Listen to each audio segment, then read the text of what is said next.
بسم اللہ الرحمن الرحیم۔ شروع اللہ کے نام سے جو بڑا مہربان اور نہایت رحم کرنے والا ہے۔ محترم ناظرین، السلام علیکم۔ آج میں آپ کو رمضان کی فضیلت اور اہمیت کے بارے میں بتاؤں گا۔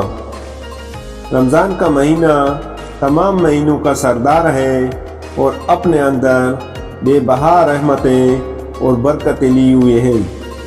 اسی مبارک مہینے کے لیے 1400 سال قبل مسجد نبی صلی اللہ علیہ وآلہ وسلم کے بلند منبر سے حضرت محمد مصطفیٰ صلی اللہ علیہ وآلہ وسلم نے اپنی امت کو یہ خوشخبری سنائی تھی، لوگوں رمضان کا مہینہ برکت اور رحمت اور مغفرت کے ساتھ تمہاری طرف آ رہا ہے۔ وہ مہینہ جو خدا کے نزدیک بہترین مہینہ ہے، جس کا ایام بہترین ایام، جس کی راتیں بہترین راتیں اور جس کی گھڑیاں بہترین گھڑیاں ہیں۔ اس مہینے میں تمہاری سانسیں ذکر خدا میں پڑھی جانے والی تسبیح کا ثواب رکھتی ہیں، تمہاری نیندیں عبادات، اعمال مقبول اور دعائیں مستجاب ہیں۔ یہ مہینہ نہایت ہی شان و شوکت والا ہے۔ اس مہینے کی عظمت دیگر تمام مہینوں سے زیادہ ہے۔ حضرت امام زین العابدین رحمۃ اللہ علیہ نے ماہ رمضان کو اپنی ایک دعا میں اسے شہر الاسلام یعنی اسلام کا مہینہ قرار دیا ہے۔ حضرت امام جعفر صادق رحمۃ اللہ علیہ فرماتے ہیں، روزہ دار کی نیند عبادت اور اس کی خاموش تسبیح اور اس کا عمل قبول شدہ ہے، اس کی دعا مستجاب ہوگی اور افطار کے وقت اس کی دعا رد نہیں کی جائے گی۔ رمضان کا مہینہ بے شمار خصوصیات سے بھرا ہوا ہے جو اس ماہ مبارک کو دیگر تمام مہینوں سے افضل بناتی ہیں۔ رمضان کریم ہی وہ مقدس مہینہ ہے جس میں تمام آسمانی کتابیں نازل ہوئیں۔ تورات، زبور اور انجیل رمضان میں نازل ہوئیں، جبکہ تمام جہانوں کے لیے ہدایت قرآن مجید 24 رمضان کو نازل ہوا۔ بعض روایات میں ہے صحیفہ ابراہیم یکم رمضان کو نازل ہوا۔ دوستو، رمضان کریم وہ واحد مہینہ ہے جس کا ذکر قرآن کریم میں موجود ہے۔ قرآن کریم کی سورہ بقرہ کی آیت 185 میں اس ماہ کی خصوصیات بیان کرتے ہوئے خداوند عالم فرماتا ہے، جس کا مفہوم کچھ اس طرح سے ہے، رمضان وہ ہے جس میں قرآن نازل کیا گیا، جو لوگوں کے لیے ہدایت ہے اور جس میں ہدایت اور حق و باطل کی تمیز کی نشانیاں موجود ہیں۔ تم میں سے جو شخص اس مہینے کو پائے وہ روزہ رکھے، ہاں جو شخص بیمار ہو یا سفر میں ہو تو اسے دوسرے دنوں میں یہ گنتی پوری کرنی چاہیے۔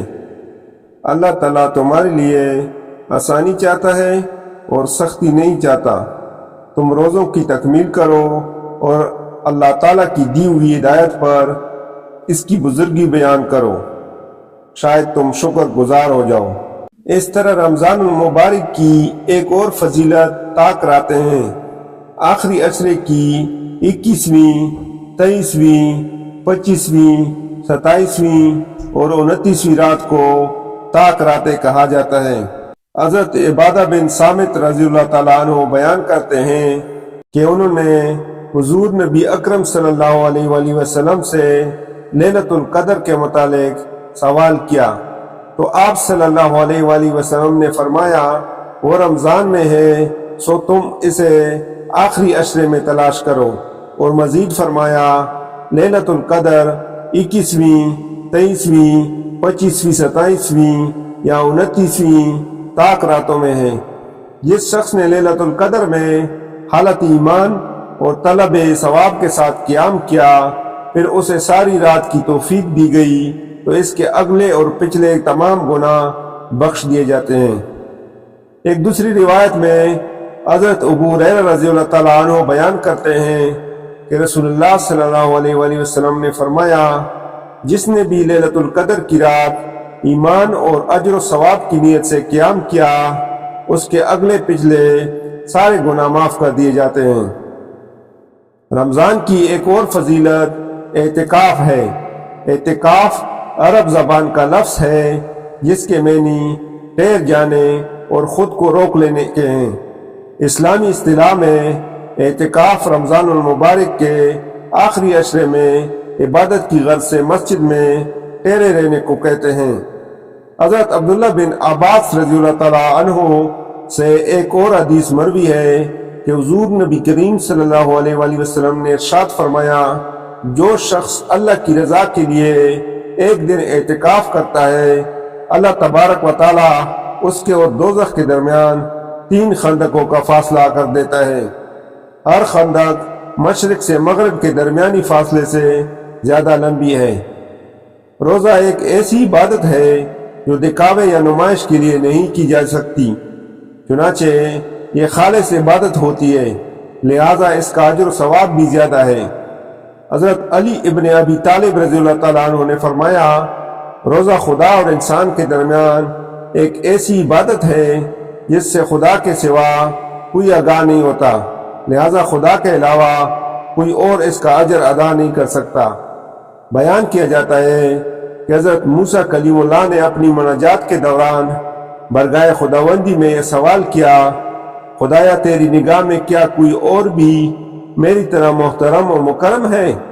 جواب ملا، حکمیت کے آخری زمانوں میں میرے کچھ بندے ہوں گے جنہیں میں ماہ رمضان کے روزوں کی وجہ سے یہ احترام عطا کروں گا۔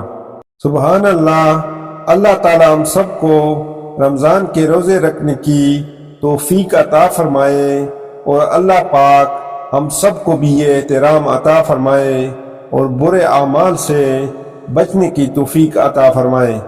آمین یا رب العالمین۔ جزاک اللہ۔ اللہ حافظ۔